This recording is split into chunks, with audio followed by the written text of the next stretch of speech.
কিরে ফুটো কিরে ঢামড়া চুদা ওঠ রে। হাট মারা, আমার মারা দাদু মরে গেছি মারা, এইভাবে বেঁচে থেকে যায় নাকি মারা।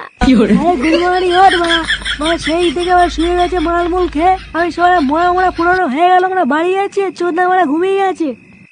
কে রে মা? হ্যাঁ কে তুই? আমার দাদুকে নিয়ে আয় তারপরে উঠবো। আরে ঢ্যামনা, দাদু ক্লিয়ার হয়ে গেছে না, ওদের বাড়ি চলো, অনেক হয়েছে। কি বলছি মা, দাদু ক্লিয়ার? মারা দাদু ক্লিয়ার হয়ে গেল?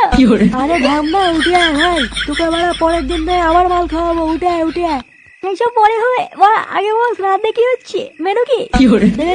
এইসব মাথা চুদে কি বলতে হয় বলতো মারা, 2 ঘন্টা হয়নি এখনো বুড়ো মরেছে, আর চোদ্দা এখনই বলছে মেনু কি। হ্যাঁ কেন বা ভুল কি বলেছি? হ্যাঁ বা বুড়ো গেছি তো গেছি, তাই বলে কি শ্রাদ্ধ খাবো নাকি? হ্যাঁ যাই হোক বা বেশি কথা বলাবো না, হয় আমার দাদুকে নিয়ে, নাহলে ওরা বল মেনু কি হচ্ছে।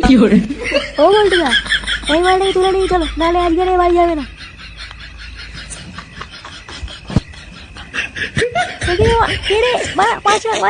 খুচরো পয়সা নেই, 5 হবে নাকি সেটা রাখি দেবো মা। ছাড় ছাড় ছাড় মা।